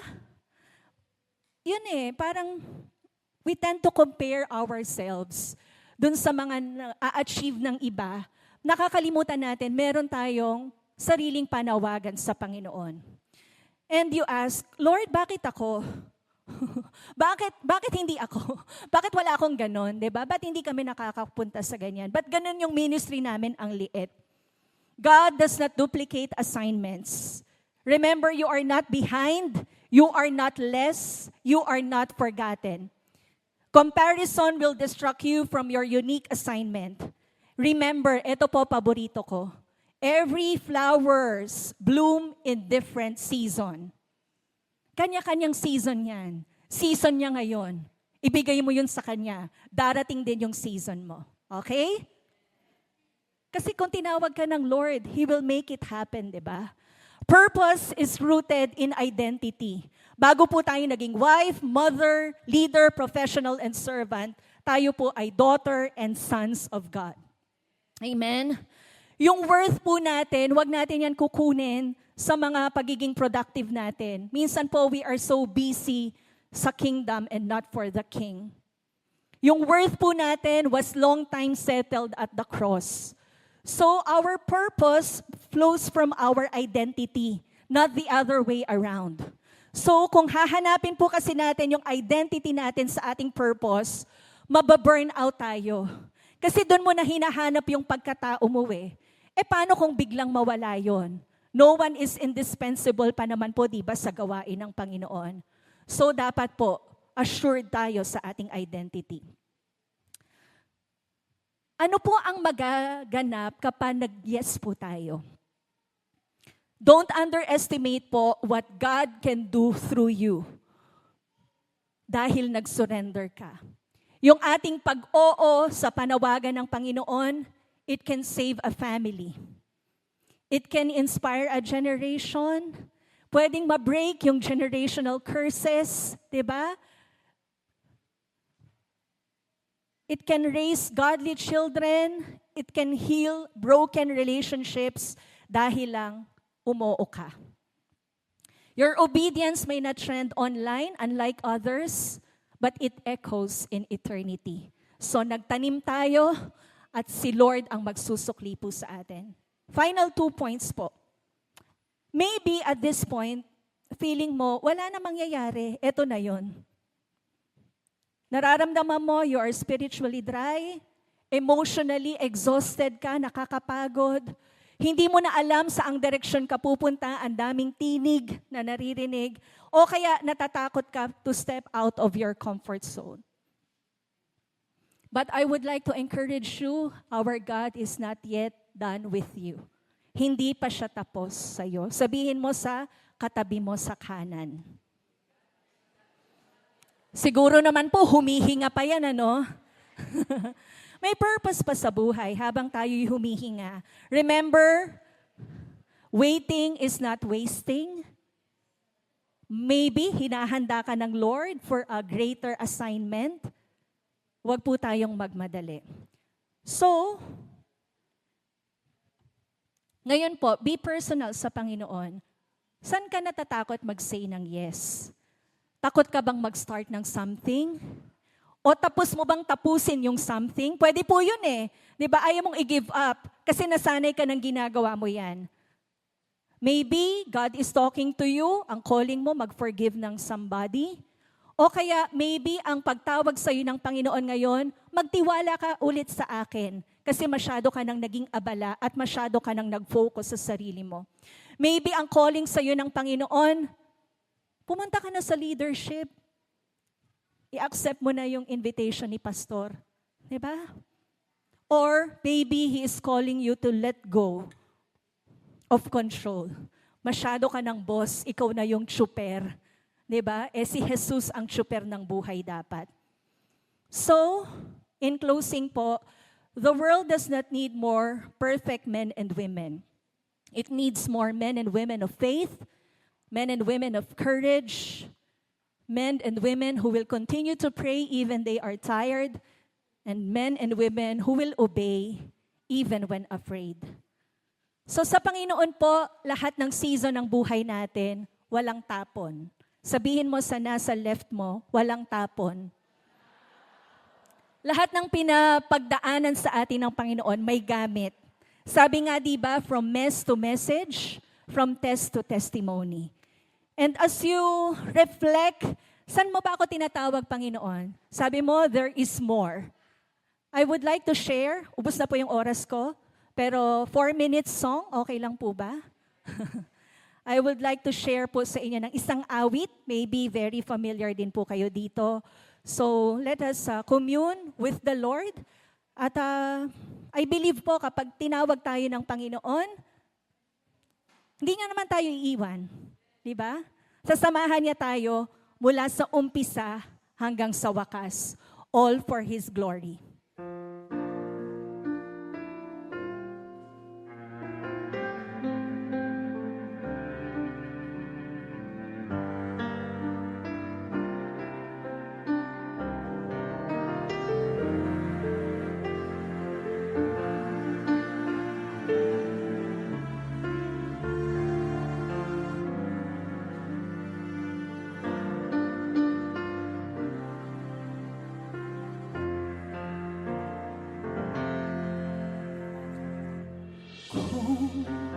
Kailan ako nasasaktan kapag higit kitang kailangan.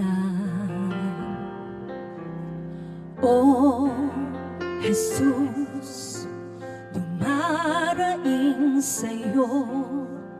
Dalangin ko sana'y dinggin mo. Panalangin ko sa Diyos, buhay ko ay pagpalain at maging matibay kahit na anong bigat ng suliranin ko sa bawat araw. Alam kong naroon ikaw.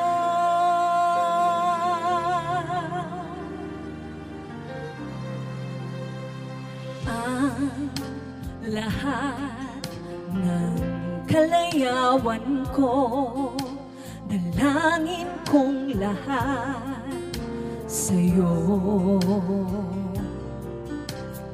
Kung ito'y walang katuparan, marahil di iyong kalooban. Panalangin ko sa Diyos, buhay ko ay pagpalain at maging matibay kahit na anong bigat ng suliranin ko sa bawat araw. Alam ko naroon ikaw. Bakit kung kailan ang puso ay nasasaktan, doon lamang kita tinatawagan? Ngunit kung ang buhay ay payapat kay sigla, para bang nalilimutan ka?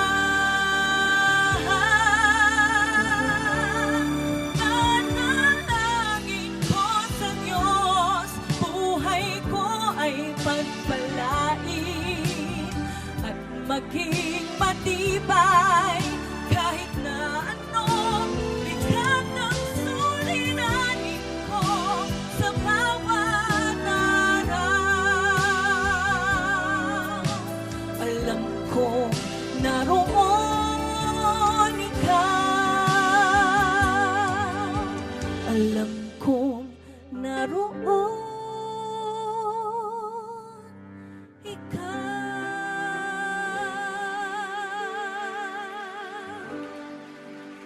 Sa Diyos ang papuri, pagpalain po tayo ng Panginoon. At syempre, sana po ay natuto po tayo sa discussion po ni Ate Heidi about sa ating word of calling and purpose, di ba po? Lahat tayo ay may kanya-kanyang purpose po sa buhay. Naniniwala po ba kayo doon? Amen. So ngayon naman po ay pag-uusapan natin ang isang bagay na hinahanap ng maraming tao, which is yung balance. Alam mo, napakahirap yan, no, Ate Dessa, yung pagkakaroon ng work and life balance. Para Yes. tulungan po tayo na magkaroon ng balanse ang ating buhay. Narito po si Ate Jo Cabrera Alabastro. Maraming salamat po. Magandang umaga po sa inyong lahat. Nabati niyo na po ba yung katabi ninyo? Magandang umaga po. Salamat po sa mga palaro na kaninang ginawa. May mga application po kami, no? Yung legit, papalitan na po namin ang title, Speak the Truth in Love. Tapos yung Bida Bandila, papalitan namin ng Dessa the Explorer. Magandang araw po. Ako po si Jo. Nakakasama po ninyo sa 702 DZAS. Napakahirap po ng aking topic, work-life balance. Sino po sa inyo ang pagod na pagod na? Taas po ang kamay.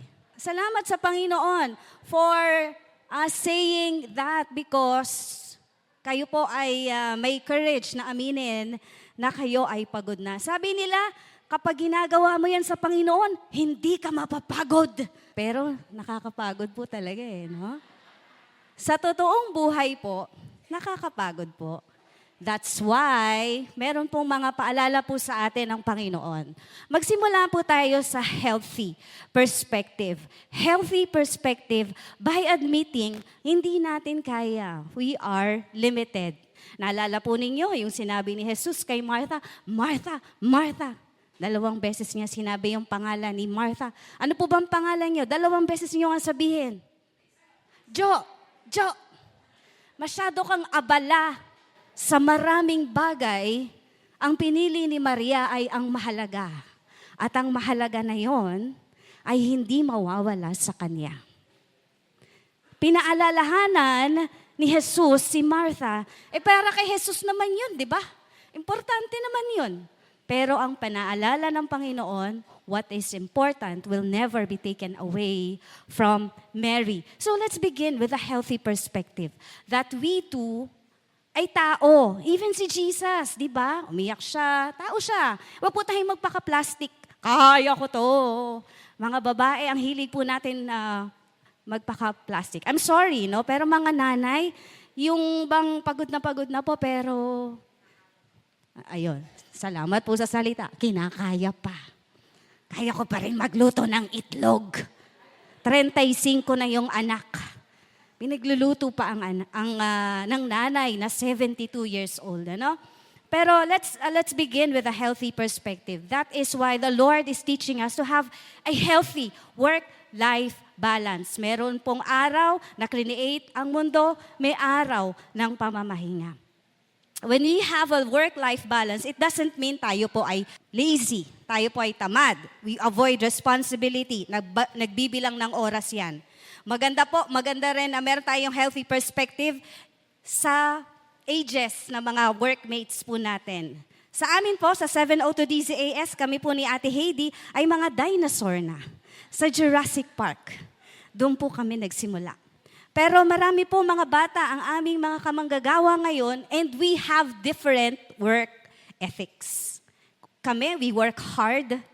Sila, they work smart. So maganda po, magkaroon tayo ng healthy perspective toward working with each other. So if we have work-life balance, we have the ability to manage our professional responsibilities while maintaining personal well-being, relationships, health, and fulfillment. Kung kayo naman po ay nasa bahay, saludo po ako sa inyo kasi matagal ko na pong pangarap na maging housewife. Pero kapag Sabado po, nare-realize ko, hirap pala maging housewife. Las 10 na, may trabaho pa. Naalala niyo po yung sabi ni Ate Heidi, worth of calling. We are so busy telling God that we are worth loving. Kaya po, yung kakatrabaho natin, nawawala na po tayo ng balanse. So, sa kada turo, di po ba merong exam? Okay, so kayo po, you will get 1/4 sheet of paper. De joke lang po. Meron po tayong quick na self-check. Self-check po, no? Yan. Tatanungin ko lang po kayo. Sasabihin nyo lang po, sasagot lang po kayo sa loob ninyo. Pero pwede rin kayong sumagot sa katabi po ninyo. Una, do you regularly work beyond your scheduled hours, even when not necessary? Do you skip meals, rest, or sleep because of work demands? Do you feel anxious or guilty when you are taking time off? Mga pastor, naku, hindi dapat nagpapahinga ang pastor. Dapat laging masigasig sa ministry. Do you feel anxious or guilty when taking time off? Yan, tanong po sa mga pastor. Have vacations or rest day been postponed multiple times because of work? Do you feel there is never enough time for personal life? And another yan. So kung yung bilangan niyo po yung yes ninyo doon sa mga sagot po na ito. And then, do you feel even tired even after resting? Do you experience headaches, body pain, or frequent sickness? Do you feel emotionally numb or easily irritated? Do small problems feel overwhelming lately? Pati yung problema sa gitnang silangan, dinadala na ninyo. Ang dami nyo nang isipin. Niisip nyo na kung kailan matatapos yung sinusundan nyo sa Netflix o kaya ang Probinsyano o Batang Quiapo. Kailan ba matatapos ito? Lahat siya parang pumapasok na sa brain cells ninyo. Do you feel you're running on autopilot most days? Do you feel there's never enough time for personal life? Ayan. So, ito po, sa mental and spiritual well-being. Do you feel hopeless, unmotivated, or trapped in your routine? Do you lack time for reflection, prayer, or emotional processing? The moment you wake up, isip nyo agad, trabaho. Yan. Do you feel disconnected from your purpose or calling? And lastly, have you thought about quitting due to exhaustion rather than career growth and even in the ministry? Self-check po. Pag 0 to 5 yung yes po ninyo, balance. Pag 6 to 12, nasa at risk po kayo. Pag 13 plus, you are nasa Mayday, Mayday, Mayday. Okay, quickly lang po, meron po akong 3 tips po sa inyo, 3 letter B. Una po, break. Ayan. So, ginamit po ni Ma'am Len yung traffic light. Gagamitin ko rin po ito. So, sa inyo pong mga task, sa inyo pong mga work, or sa gawaing bahay, i-categorize po ninyo in your mind. Red, yellow, green. Sa pagmamaneho, di po ba? Anong ibig sabihin ng stop? Ay, ng red is stop. Yellow is move faster. Ay, hindi. Slow down. And then green is go. Kabaligtaran po ito ng gagawin natin. Kapag red, urgent siya. So you have to stop all the things that you need to do. Ano yung red na urgent? So ang stop is urgent, important, ano yun? Kailangan magpa-check up, may sakit ang anak, so kailangang huminto, gawin ang bagay na ito. Ano pa po? Para sa ating mga nanay, urgent yung paghuhugas ng pinggan, di ba? That's mo kumain. Urgent yan. Kailangan maghugas ng pinggan. Hindi, iipisin tayo. Mag-i-invite tayo ng mga ipis. So ano yung urgent po? Let us try to balance. Deadlines na due, mga kailangang bayaran, si Judith. Yan, red po yan. Yellow. Yellow, something that you need to prepare and schedule. For example, mag-outing po kayo family. That is yellow. Important siya, pero hindi siya urgent. And then kung green, proceed when there is time, or urgent, or yung low priority. And yung green po, yung nasa low priority ay yung panonood po natin. Nasa green po yan. Minsan o madalas nasa red, ano? Nakaschedule na yan sa akin. Importante yan. Pero, balansehin po natin. No? Magkaroon po tayo ng self-inventory of our schedule. Ano po ba yung mga priorities po natin? Kapag dumating po ba kayo sa bahay, ang priority ninyo ay magluto, hindi pa kayo nag-say hi sa family members ninyo because the priority is that my kids need to eat. Pero yung anak mo umiiyak na, Mami. Kailangan ng yumakap, kailangan ng time para sa kanila. Pero para sa atin, ano ang mga priority natin is very much different from them. Sino po yung may mga anak na maliliit, taas ang kamay? Ay, wala. Ay, apo na maliliit.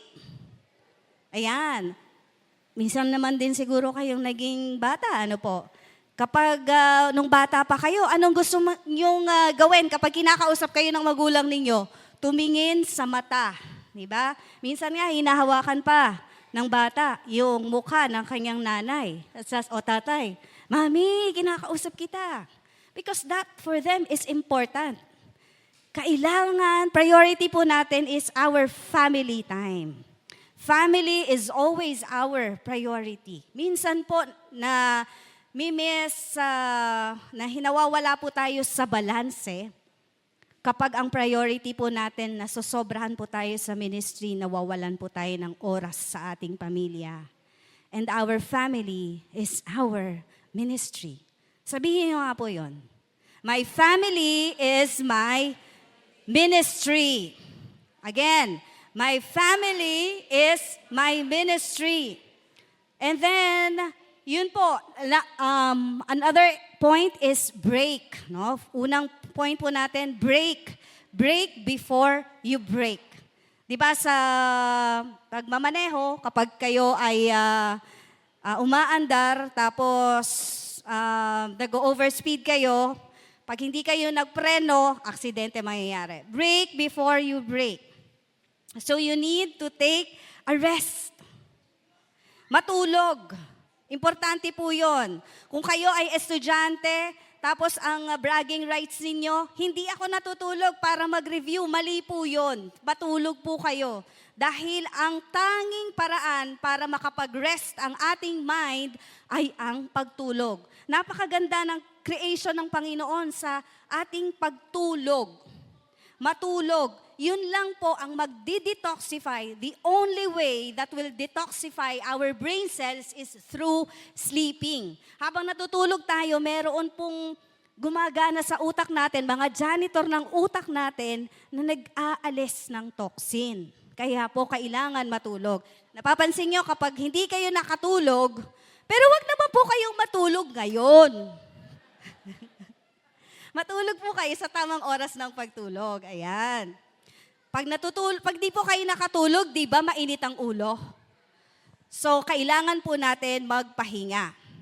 Short rests prevent burnout and mistakes. Ayan, sa amin pong opisina, meron pong nagna-nap time, 15 to 30 minutes nap time. It brings clarity because beyond that, it will steal vitality naman. Kailangan nap time is only 15 to 30 minutes lang.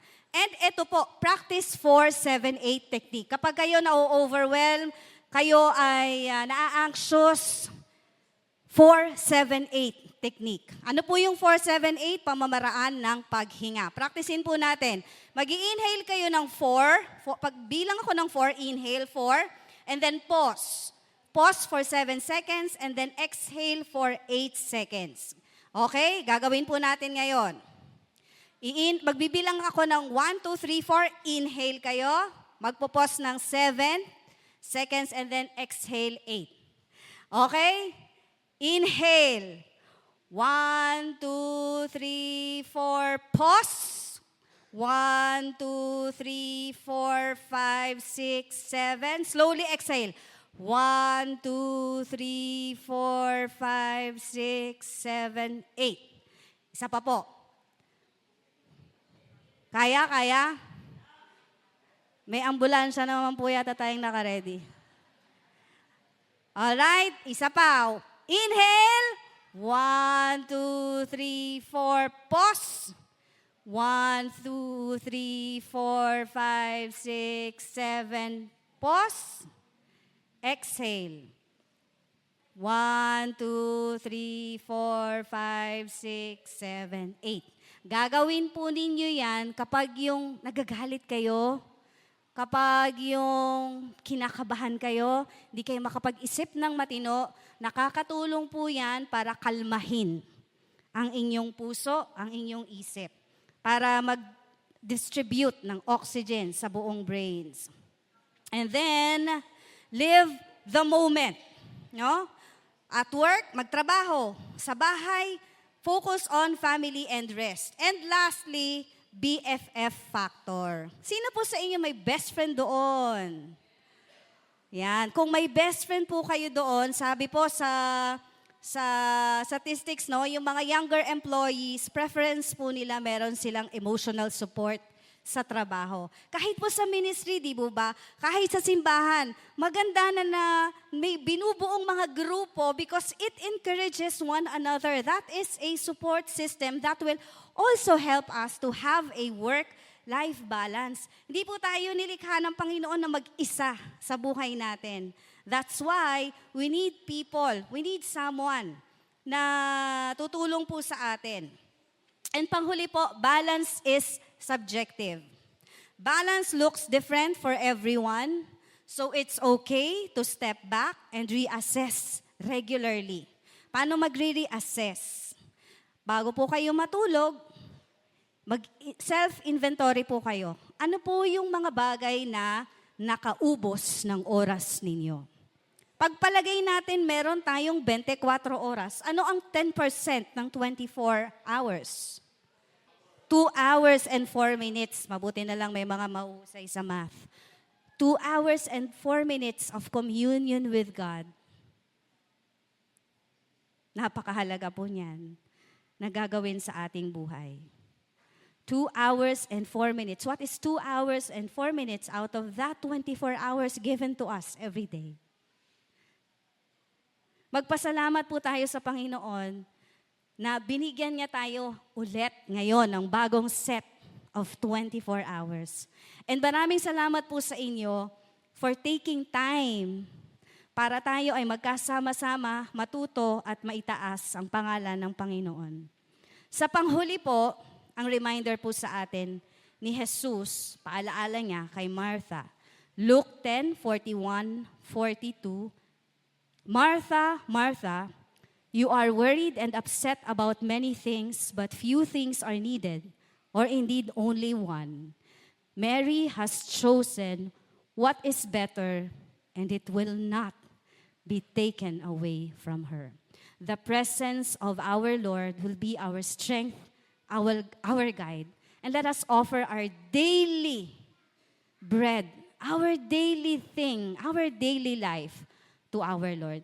Maaari po ba tayong tumayo at manalangin po saglit? Panginoon, marami pong salamat sa paalala po ninyo sa amin that we also need to have a balance in our lives.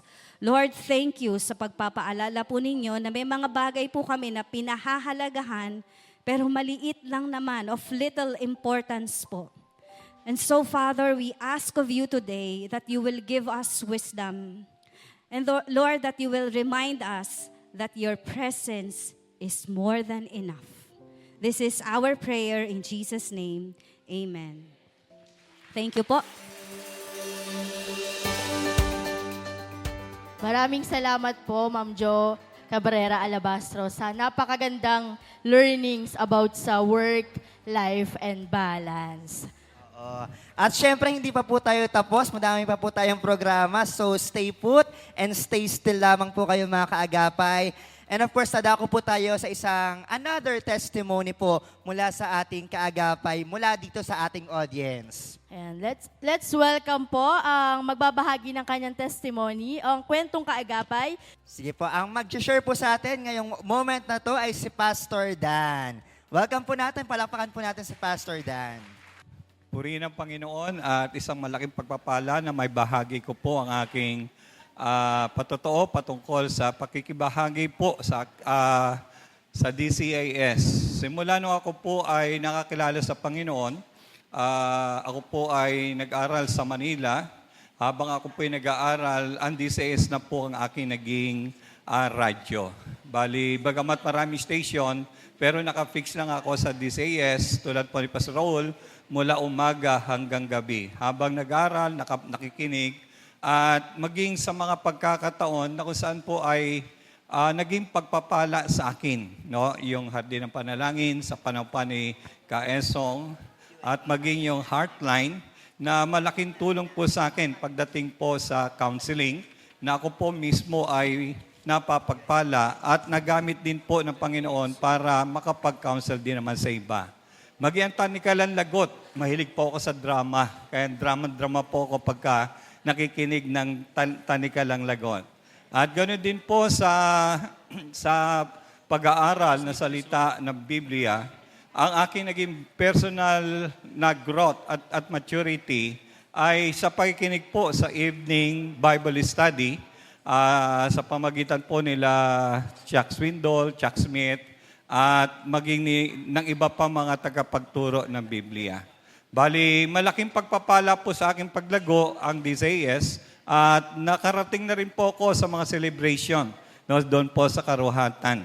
Masabi ko po, ang DCAS ay tunay na malaking instrumento ng Panginoon sa aking buhay.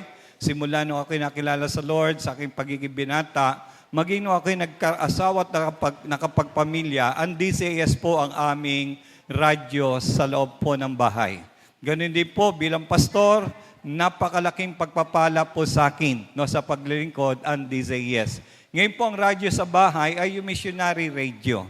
No, nag-iisang istasyon, walang lipatan, wala ng ibang kapalit no, na istasyon para sa amin.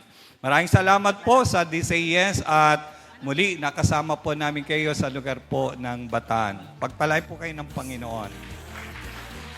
Maraming salamat po, Pastor Dan, sa iyong ibinahaging testimony. Ngayon naman, Kuya, tungo na tayo sa ating question and answer. So, tinatawagan po namin. Tinatawagan po natin lahat ng speakers po natin, si Ate Len, si Mami Bessie, si Ate Heidi at Ate John na umakyat po sa stage para i-entertain ang mga katanungan ng ating mga listeners po. So pwede po kayong umakyat dito sa stage kung may mga katanungan po kayo about sa naging topic po natin. At welcome na welcome po iyan na sagutin ng ating speakers. Yes po. Kung Sige po. halimbawa na-confuse po kayo, may gusto po kayong malaman pa beyond po dun sa nidiscuss po nila, pwede po kayong magtanong.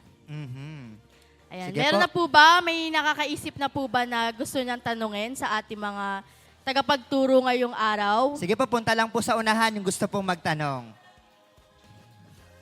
Meron po ba? Sige, kung wala po, ayan. Once again, nagpapasalamat po kami sa mga nakinig at nanonood sa ating programa po ngayong araw po na ito. At sana po marami po kayong natutunan sa umagang ito. Alam ko punong-puno po tayo ng aral. Palakpakan po natin ang ating Panginoon. Yan, napakadami natin natutunan ngayong araw, iba-iba, di ba? Sa buhay, sa pera, sa balance, at sa mga susunod pa sa future, mas madami pa tayong matututunan kapag uma-attend tayo dito sa Kapit Bisig. Yan. At syempre, para po i-close ang ating event ngayong umaga, tinatawagan ko po syempre si Pastor Erwin Ocampo para po ipanalangin po tayo. Pwede na po siguro tayong tumayo. Sige po. Alam ko po, lahat tayo ay napagpala ngayong pong umaga. Purihin po ang Panginoon. Pwede po ba natin siyang pasalamatan? Hallelujah! You are worthy to be praised, Lord. Salamat, salamat, salamat po. Ngayong umaga kung saan, bawat sa amin, ay inyo nga pong inabot, pinagpala, salamat sa mga tagapagsalita, sa kanilang mga ibinahagi sa amin, na puno ng yaman, talino sa iyong salita, Panginoon. Maraming salamat. Hayaan nyo nga po mga ito na aming tinanggap ay tunay na hindi lang namin mapakinggan, kundi makatulong ng malaki sa aming pamumuhay bilang tao, bilang mananampalataya na ginagamit niyo po sa inyo nga pong ubasan, Panginoon. Salamat at tunay, patuloy rin po kaming gawing pagkapala para sa iba. At aming tinataas ang 702 DCAS. Salamat po sa programang ito sa maraming taon na sa bansang Pilipinas. Pagpalain niyo po ang programang ito, ang lahat ng mga tao na iyong ginagamit, Panginoon, in the name of Jesus Christ, Lord God, at marami pang mga taong manumbalik, kumilala sa inyo bilang Lord and Savior sa pamagitan po nito. Salamat, pinagpala niyo po ang araw na ito para po sa amin. Patuloy kayong maluwalhati at maparangalan sa buhay ng bawat isa at sa lugar na ito na pinagdausan ng gawain, Panginoon, pagpalain niyo nga rin po ito. Maraming salamat. Lahat ng ito, in-entrust namin sa inyo, Panginoon. Pinupuri ka namin, sinasamba at pinasasalamatan sa pangalan ng aming Panginoong Yesus. Amen. Amen. Amen and amen. At nawa po, nabusog po kayo sa kaalaman ngayong umaga. At bago po tayo magwakas, pinapasalamatan po natin ang ilan nating sponsor na tumulong sa atin para maisakatok para ng ating Kapit Bisig ngayong umaga. Unang-una na po dyan ang Great Commandment Christian Church na naging venue po natin at naging kaagapay natin ngayong umaga. At syempre, si Tita Lloyda Tamayo mula sa US po na nag-support din po para sa ating event. So, para po wakasan ng ating pagtitipon, tinatawagan po natin ng GCC Worship Team. Amen! Tunay nga, ang bawat isa ay lalabas sa pintuang iyan ay punong-puno ng pagpapala. Amen? Karunungan at pagpapala mula sa Panginoon. Minsan pa po, bigyan po natin ng papuri ang ating Panginoong Diyos. Tayo po umawit, pumalakpak, sumigaw para sa ating buhay na Diyos. Let us sing! O kay saya at kay ganda, tayong lahat ay sama-sama, umaawit ng papuri, sumasayaw at kumakanta. O kay saya at kay ganda, tayong lahat ay sama-sama, umaawit ng papuri, sumasamba. Ipalakpak ang iyong kamay, itaas at iwagayway, sama-samang isisigaw, Diyos ay buhay. Amen! Ipalakpak ang iyong kamay, itaas at iwagayway, sama-samang isisigaw, woo! Sama-samang isisigaw, woo! Sama-samang isisigaw, Diyos ay buhay. Sa uling pagkakataon na sing, o kay saya at kay ganda, tayong lahat. God bless po sa bawat isa. Umaawi ng papuri, sumasayaw at kumakanta. O kay saya at kay ganda, tayong lahat ay sama-sama, umaawi. Para sa Panginoon, sumamba! Ating ipalakpak! Ipalakpak ang iyong kamay, itaas at iwagayway, sama-samang isisigaw, Diyos ay buhay! Amen! Ipalakpak ang iyong kamay, itaas at iwagayway, sama-samang isisigaw, woo! Sama-samang isisigaw, woo! Sama-samang isisigaw, Diyos ay buhay. Amen! To God be the glory and honor forever and ever. God bless po sa bawat. Amen. Maraming salamat po sa pagsama at pagsuporta po sa ating event ngayong umaga po. Siyempre, nagpapasalamat na po tayo sa ating team na tumulong sa ating broadcast. Nariyan po ang ating mga production technicians, si Reggie Villena, Kuya Benji Musura, at maging sa ating Radio TV team, si Jabez Manso at si Jello Lorenzo.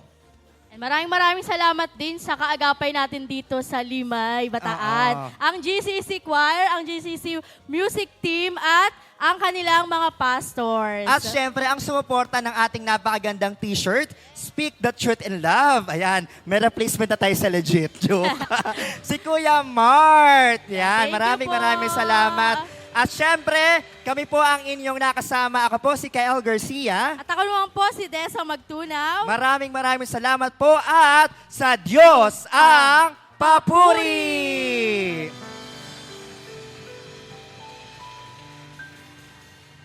Ayan, may ilang announcement lamang po kami. Iniimbitahan po namin kayo sa darating na June 6, 2026 para po sa 78th anniversary po ng Far East Broadcasting Company Philippines. We will celebrate 78 years of God's faithfulness. Kaya abangan niyo po sa mga social media at radio programs po natin ang ilang details. Pero bago po tayo umuwi, pwede po ba tayo magkaroon ng picture? Picture Picture po tayo. Picture taking Alright. po tayo dyan.